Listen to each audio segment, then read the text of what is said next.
ఒక కొత్తదనం పంట వేయాలి. ఒక రైతులకు బయటి వాళ్ళకు ఆదర్శంగా నిలబడాలనే ఆలోచనతోటి మన ఏరియాలో లేని పంట ఏదైతే ఉందో దాన్ని ఎంచుకోవాలనే ఉద్దేశంతో యూట్యూబ్లో నేను సెర్చ్ చేయడం మొదలుపెట్టిన. అప్పుడు ఈ డ్రాగన్ ఫ్రూట్ అనేది ఒకటి మనకు అందుబాటులోకి వచ్చింది.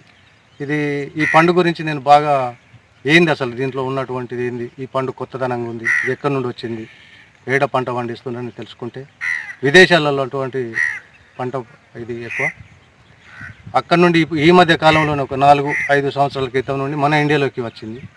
ఆంధ్ర తెలంగాణలో కూడా అక్కడక్కడ పండిస్తుందని తెలుసుకొని నేను దీని గురించి తెలుసుకోవడం కోసం ఎక్కడైతే తోటలు వేసినరో వాళ్ళ దగ్గరికి వెళ్ళి వాళ్ళు చేస్తున్నటువంటి యాజమాన్య పద్ధతులు, దీనికి ఏమి వాడాలి, ఏమేమి వేయాలి, వేస్తే మరి ఎలాంటి పద్ధతులతో చేస్తే మన దగ్గర ఈ చెట్టు పెరిగి పంటకు వస్తుందనేది తెలుసుకోవడం జరిగింది. ఒక ఎకరంలో ఒక 500 సిమెంట్ పోళ్ళు. అంటే దీనికి కారణం ఏంటంటే ఇది ఒక తీగ జాతికి చెందిన మొక్క, కాక్టస్ జాతికి, ఇది నాగజముడుకు సంబంధించింది కాబట్టి అది చెట్టు దానంతట అది పెరగలేదు, కింద పడిపోయే అవకాశం ఉంటుంది.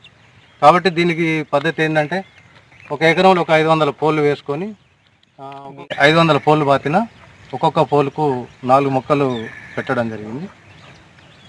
నా దగ్గర ఉన్నటువంటి డ్రాగన్ ఫ్రూట్లో 2 రకాలు ఉన్నాయి. ఒకటి సియామ్ రెడ్, ఒకటి అమెరికన్ బ్యూటీ.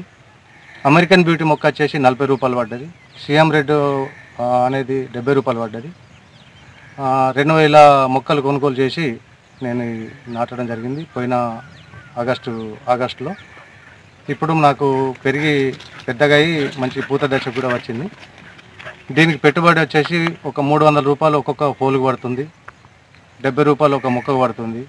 మనం పెరిగిన తర్వాత మీద ఒక 2 రాడ్లు పెట్టుకొని ఒక టైర్ వేసుకొని దాన్ని బాగా చేసుకునే అవకాశం ఎక్కువ ఉంటుంది. ఈ మధ్యలో డ్రాగన్ ఫ్రూట్ అనేది విరివిగా పండించడం స్టార్ట్ అయింది. ఎస్పెషల్లీ హైదరాబాద్ చుట్టుపక్కల ఉన్న రంగారెడ్డి జిల్లాలో అక్కడ మన రైతులు కూడా చూసేసి మంచిర్యాల జిల్లాలో కూడా కోటపల్లి మండలంలో, ఇక్కడ హాజీపూర్ మండలంలో రైతులు ముందుకు వచ్చేసి 3 రైతులు డ్రాగన్ ఫ్రూట్ సాగు చేయడం జరుగుతున్నది. ఈ డ్రాగన్ ఫ్రూట్ అనేది వియత్నాం, థైలాండ్, మలేషియా, శ్రీలంక ఆ దేశాలలో పెరిగి వాళ్ళ మార్కెటింగ్ చేస్తున్నారు. కానీ ఇక్కడ మన రైతు సోదరులు ముందుకు వచ్చి చేయడం వల్ల ధర కూడా బాగా ఉంది ఇప్పుడు. ఎందుకంటే తక్కువ ఏరియా ఉంది కాబట్టి దగ్గర ఒక కాయ వచ్చేసి 150 రూపాయల నుంచి 250 రూపాయలు కూడా పలుకుతున్నది. అలాగా రైతు సోదరులకు చాలా లాభాలు వస్తున్నాయి. సో ఇది సాగు చేయడం వల్ల రైతులకి లాభం రావడమే కాకుండా దాంట్లో పోషక విలువలు కూడా చాలా ఉన్నాయండి. యాంటీ ఆక్సిడెంట్స్ అని, వైటమిన్స్, మినరల్స్. ఆ వైటమిన్స్లో వైటమిన్ సి అనేది మన జామకాయ ఇవన్నీ ఏదైతే అంటామో ఈ వైటమిన్ సి కాంటెంట్ ఎక్కువ ఉంటుంది. అలాగే మినరల్స్, వైటమిన్స్ కూడా చాలా ఉండి ప్రోటీన్స్ కూడా ఉన్నాయి. సో దీనివల్ల మనకు రోగనిరోధక శక్తి ఒకటి పెరుగుతుంది. రెండోది మనకు ఈ ఉన్న వాతావరణం ఏదైతుందో మంచిర్యాలలో ఉన్న వాతావరణం కూడా పొడి వాతావరణము, టెంపరేచర్లో కూడా తట్టుకుంటుంది. ఇక్కడ ఇది బ్రహ్మజముడు ఈ క్యాక్టస్ ఫ్యామిలీకి సంబంధించిన చెట్టు కాబట్టి తక్కువ పెస్ట్ డిసీజెస్ ఉంటాయి. ఈజీగా పండించే పంట కాబట్టి రైతు సోదరులు ఇక్కడ పండిస్తే చాలా లాభాలు వస్తాయి.